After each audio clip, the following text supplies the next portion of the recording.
Let's begin. Pledge allegiance to the flag, please. I pledge allegiance to the flag of the United States of America and to the republic for which it stands, one nation, under God, indivisible, with liberty and justice for all. I recognize Jauary here this evening and Darren Packer. Hello. What can we do? Well, you and I talked, and I wanted to discuss the drainage situation between Goshen Road and Countryside Road.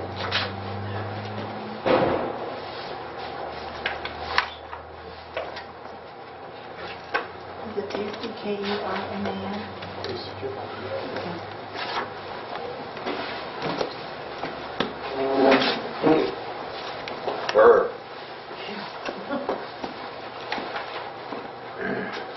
So basically on the front, you can see Goshen Road there, kind of labeled out as number 1. And right there at number 1 is where there's a culvert underneath the road there on Goshen Road. You can see the easement, stormwater easement between number 1 and number 2 running between the two properties. Property on the left belongs to John Planiski. That's an open ditch? Yeah, if you switch to the next page, it kind of shows coming out of the culvert on Goshen Road towards Countryside Drive. So that's a 5-foot by 3-foot culvert, inside dimensions. So, designed definitely to handle a lot of water. It drains the fields from across the street on Goshen Road. That field tile is actually put in and directed to that right at the other side of the road. So potentially a lot of water there, especially when we get big rains. That easement was supposed to go, or was originally designed all the way down through the development in Countryside. If you go to the next page, at the back corner of where John Planiski's lot is and would be Mr. Hupp's property, the stormwater easement was filled in with this 18-inch pipe, which the easement originally was, I think on the plat, called out as a 20-foot wide easement. Now it has this 18-inch pipe in it, so basically you've got a big restriction there. You've got a 5-foot by 3-foot pipe feeding an 18-inch diameter. That really doesn't work very well. What happens is it creates a large pond. Then if you go to number 3, that's just a display across the street on Countryside between Mike Halleck and Mr. Perry's lots, where you guys put in a 34-inch pipe. That just shows where that ends. So what happens, if you skip ahead a couple pages, you'll see some water. In June of this year, this was the condition along the property line where that original stormwater easement was and is now filled in. You can see the road is covered with water. And you can see between the two driveways, that arrow points basically a wide body of running water coming all the way from the back corner of that lot.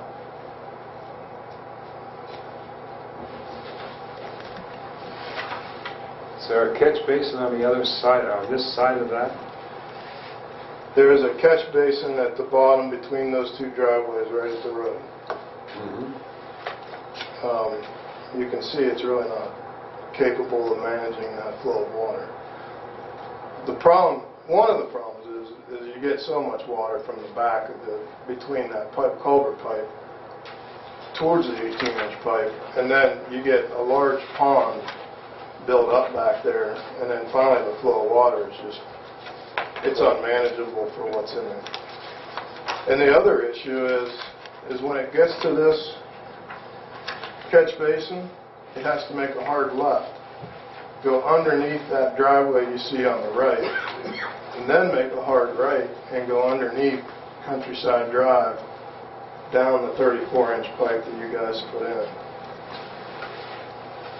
And the next picture just shows the width of that span of that water carried down through. On the top of that, that's where that original storm drain was and has now been filled in. That's not a swale in there? There's a swale there.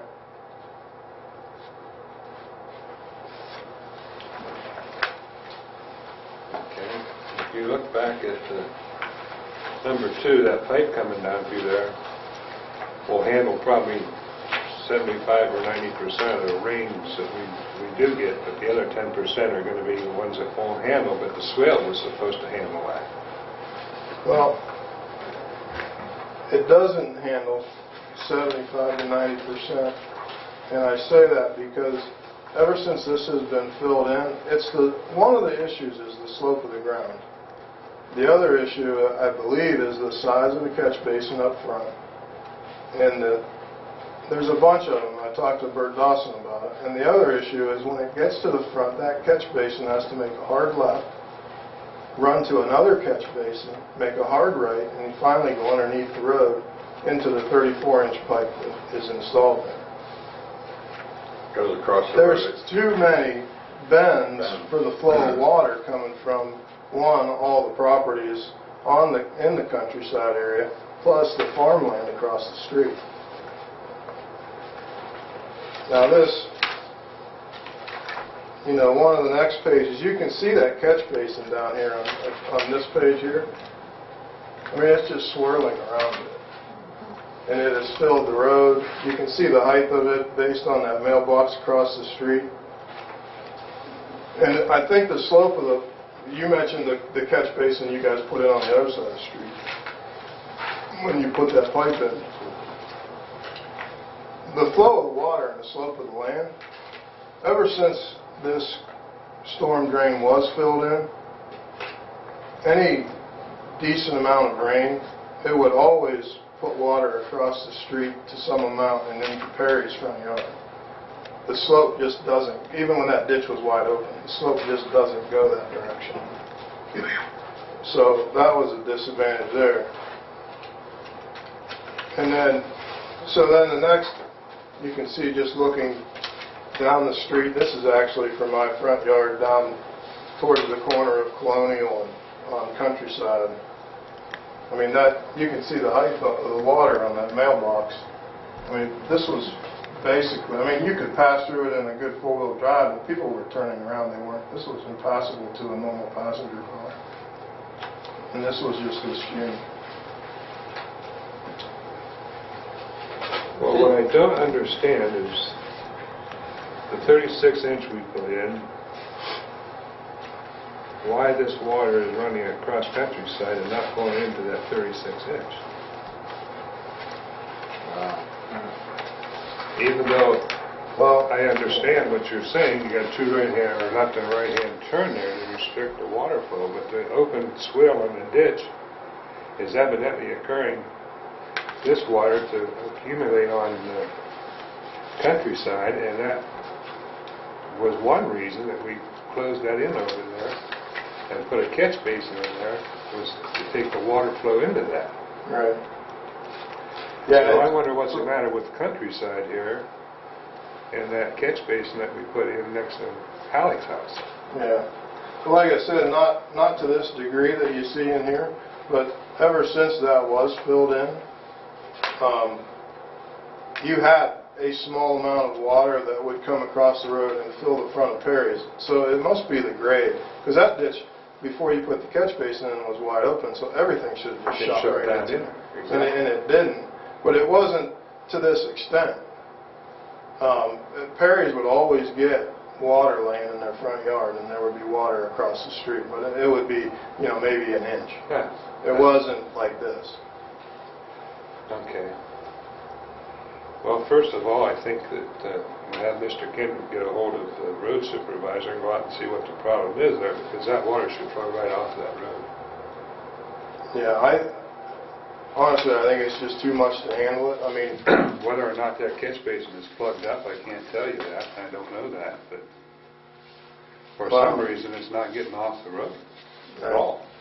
I mean, Bert Dawson said he'd be more than happy to work with you guys to come up and figure out. I mean, he looked at the whole thing. He said, you know, basically it's out of his jurisdiction, but he would definitely make recommendations and talk to you. And, you know, it was up to the township to, you know, take a direction. But I've had Bert out there before.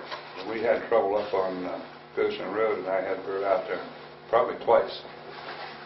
yeah, I mean, his recommendation, well, he had several, but, I mean, I can repeat them, but he probably needs better to talk to him. But I mean, he said the whole thing needed to either be wide open or it needs to be a 4 to 5 foot pipe to manage all the farmland and all of this in our residential land. And then the jog at Countryside needs to be taken out and made on the slightest angle possible and just go directly underneath the road from one side to the other. So, I mean, that was his recommendation. That's probably exactly what we need to do, but I still don't understand why it's getting that deep on Countryside when we... Yeah, I mean, well, and you know how this spring was. I mean, it was that way more than once. Rained almost every day, too. Yeah. But actually, on the back page, I think I added one there. This was after the, you know, the week, I called you on a Monday there, Cliff, I think, the last Monday of December.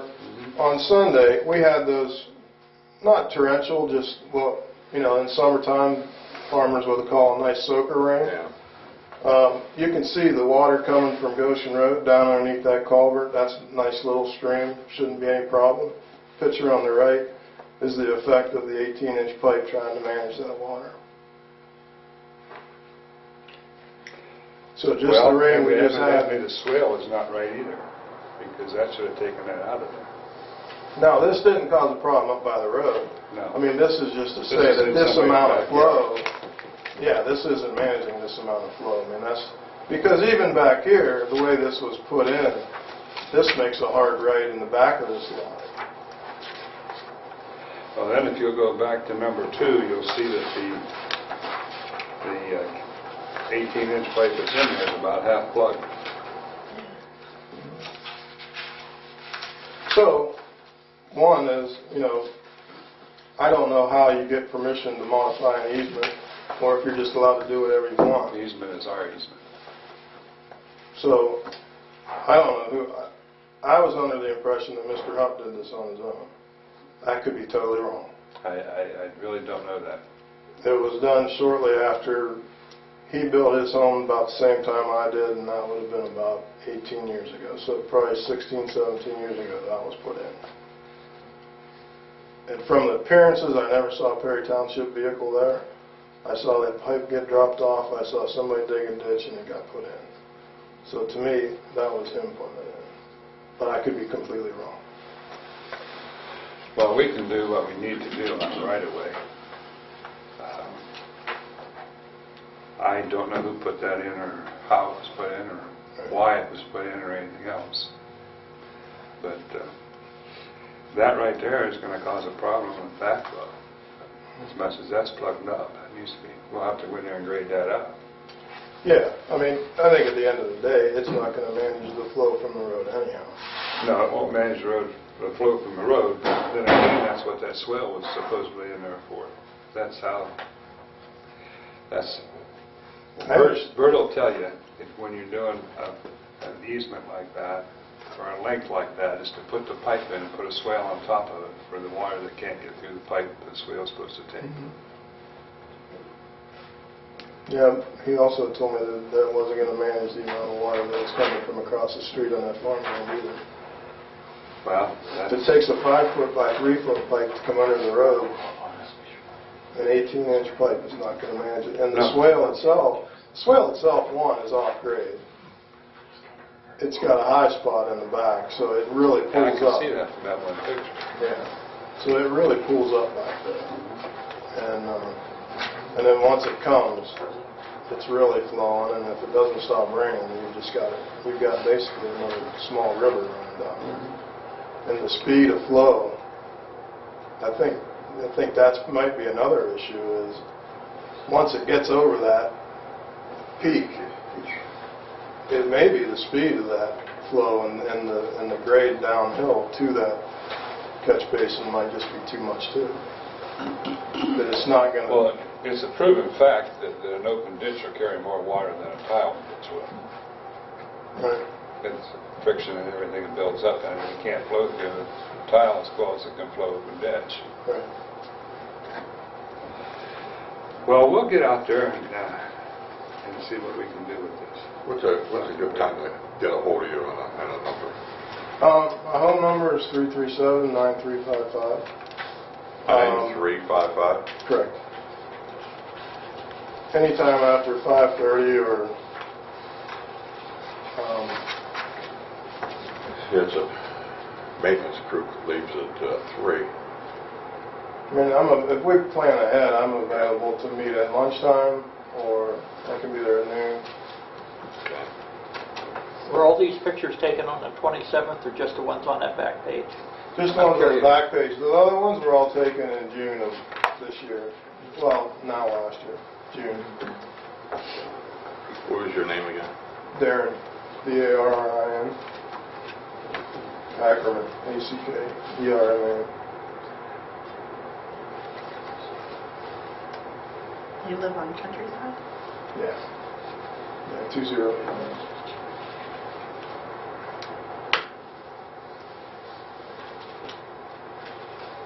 I'll have him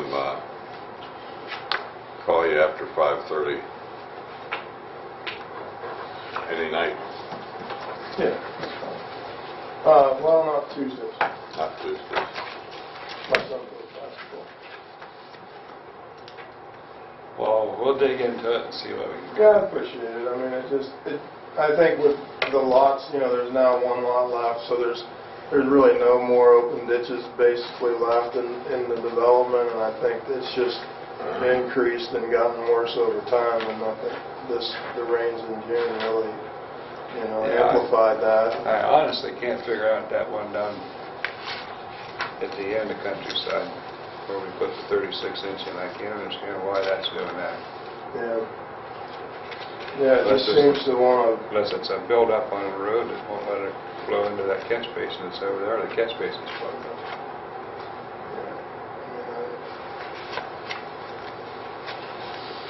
So, we'll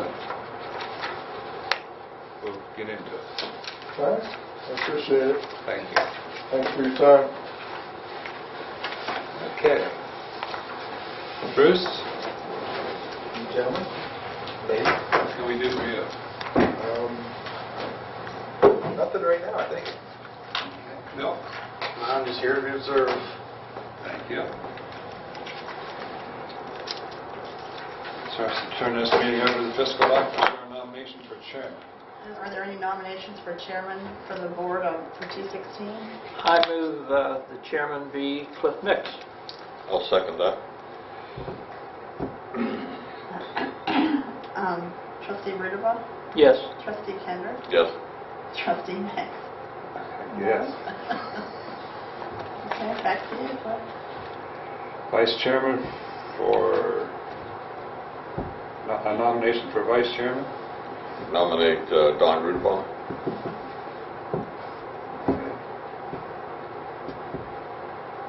Resolution 1601, rehire trustees, appointments to the police, road, and fire department, zoning, and zoning appeals board members. So move. Second. Need roll? Yeah, Trustee Kendrick? Yes. Trustee Rudabaugh? Yes. Trustee Mack? Yes.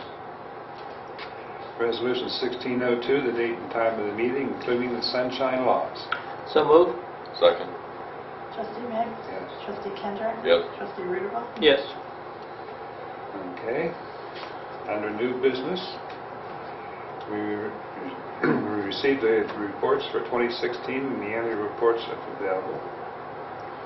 Need a motion to carry over the following, provided they agree with the records of the fiscal officer when updated. Following 8 hours personal days, which is not usually permitted. It's right in your policy manual that they can't carry over personal days. What's your pleasure on that, gentlemen?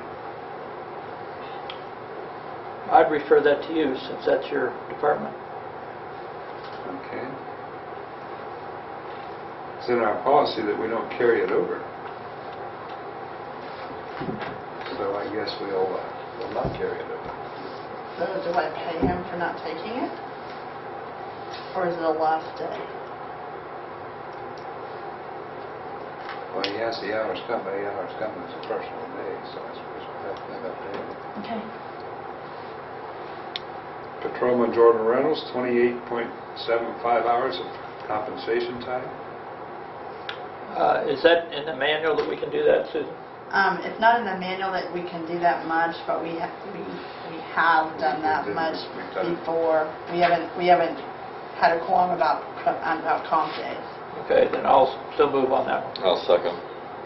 Sergeant Malarkey, 4.6 comp time. So move. Second. Okay. Resolution 1603, to hire outside legal counsel to Marquez Fenimore for various township matters at the rate of $100 per hour, hired strictly on as-needed basis with no retainer. So move. Second. Trustee Rudolph? Yes. Trustee Kendrick? Yeah. Trustee Mix? Yes. We need a motion to accept the retirement of Patrolman Don Collin. So move. Do you need an effective date on that? Yeah, it'd be 5/31/16. I didn't know what it was. The letter was out here. Second. Trustee Mix? Yes. Trustee Rudolph? Yes. Trustee Kendrick? Yes.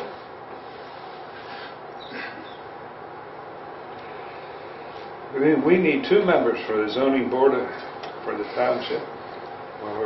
We will accept applications. They must be a township resident, cannot reside within the city limits of Salem. So if anybody knows anybody that would like to participate in that, would be more than welcome to have them aboard.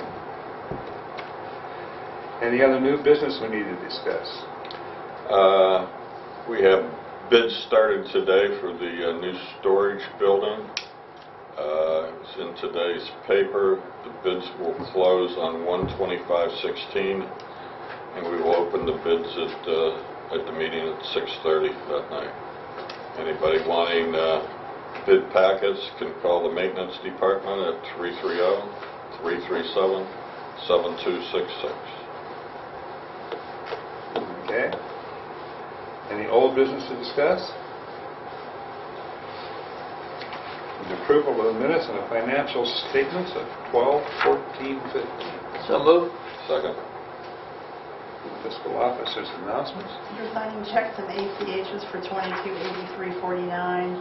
I still need the township inventory from the fire department, which your tender should be here tomorrow. We need a records commission meeting at the next meeting at 6:15. Grassroots are in your packets. We did receive a refund from County Engineer Bort Dawson on the summer paving project. That letter is in your packet. And I need 216 budgets from department heads by 1/20 so I can get permanent appropriations ready for the meeting on 1/25. Okay. Nothing more to come before this meeting. We are adjourned.